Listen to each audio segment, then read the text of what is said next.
If you are investing in Detroit real estate, the rental market, or you're thinking about investing in it, this video is for you.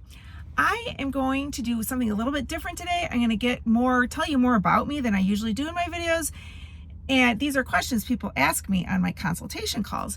And I'm going to share with you about a couple things that have come up in my consultation calls. I'm going to talk about zip codes. I'm going to talk about the lady, this boots on the ground lady that had some really interesting take on working with Section 8. And I am going to talk to you about my course that I'm putting together. And I have a question for you about the course. And I'm also going to tell you this horrible thing that 36th District Court is doing to an investor I know right now. So let's get into it. I'm Monique Burns. My husband and I started buying houses we bought our first house in 2007. We put in our first tenant who has Section 8. If you don't know about Section 8, I have a whole playlist of videos all about everything you could possibly want to know about what Section 8 is. Basically, the government pays the rent to the landlord. So it's a great program. Landlords love it. Or they hate it. But anyway, you can watch all that on my other video. After that first tenant, it went well in the first house. So we kept buying our own investment properties. And I'm going to say something about that. A lot of times when people call me for a consultation, they ask me, how many properties do I own? And I just want to say, I find that question to be incredibly rude. And I've gone over this. I'm on the board of Real Estate Investors Association of Oakland County, which is just outside of Detroit, but we have a lot of Detroit stuff going on there. And it's a question that gets asked at one of the morning breakfasts. How many houses do you own? And I brought it up and I said, isn't that kind of like asking someone what's your net worth? You know, I think it's a little obnoxious. So I don't really like to answer that question. I know I own enough and I have worked with enough to know what I'm talking about. And if we built up our own portfolio in 2015, we started flipping houses for other investors. They saw that it went well for us. So we bought houses ourselves. We're not a management company for hire. A lot of people think that when they call me on my consultation calls. Can you just do for us what you did for yourself? Like, no, we're busy doing it for ourselves and continuing to build our own portfolio. But anyway, so at that time, we bought houses.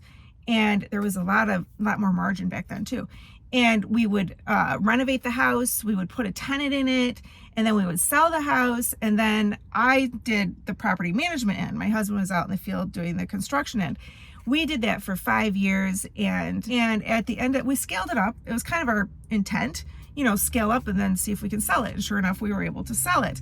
Well, after 2015, we sold it, and bit by bit, the owners kept coming back and saying, what have you done? This is what this property manager is doing. And I was like, oh my gosh, I did not know property managers did that kind of stuff where the owners quit making any money. And it wasn't because of the house. It wasn't because of bad tenants necessarily. I mean, obviously you're going to get bad tenants sometimes, but it was because of the property management, the way it was run. This came up in a consultation call too. They would just charge and charge and charge for things sometimes that were not true and just really unnecessary, like repainting a house and using a painter instead of a handyman.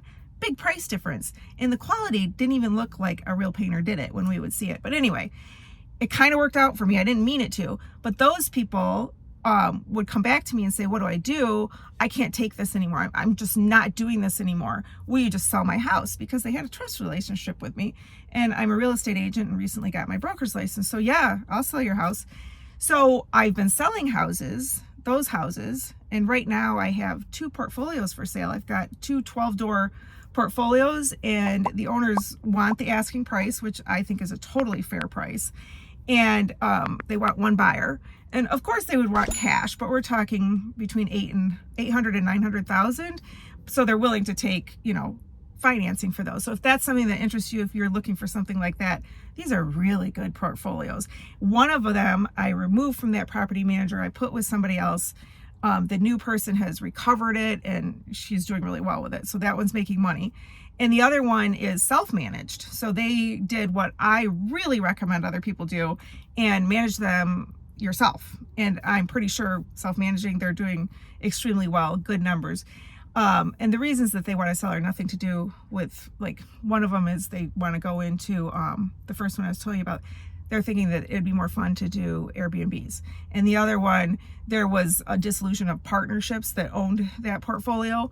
And so they're just selling them, so these are great deals. Anyway, so now that we sold it, I'm busy doing that. And then I'll tell you this, don't get excited, but one owner that has been buying these houses from me, from ones that we renovated back in like when we owned our property management company, he's like, I'll only do it if you manage for me. And I thought, well, I shouldn't do it because I know better. I don't like property management. I really don't like doing it. But I thought it'll make me sharper if I do it with just this one guy. So I have been, but it's been an ordeal because he bought a lot of them like when they were going through a turnover so that they were vacant. So all at once I've had 8 houses to fill, which is, I feel like it's being a mom who has a toddler going, mom, mom, mom, mom, you know, like I can't have a thought in my head when I have vacancies. What I really want to do with my time, and that leads into my course, is I want to teach people to manage it yourself.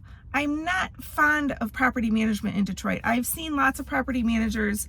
In my experience, there's probably good ones out there. I don't know who they are, but I've seen what happens when the owners go to property managers. And I'm talking about multiple property managers that I mistakenly referred people to. I don't refer people to property managers anymore. It scares me because I don't want it to come back at me. My goal isn't to try to give you a bad property manager so you sell. I do have to live with myself, you know. I have knowledge on how to do this in Detroit.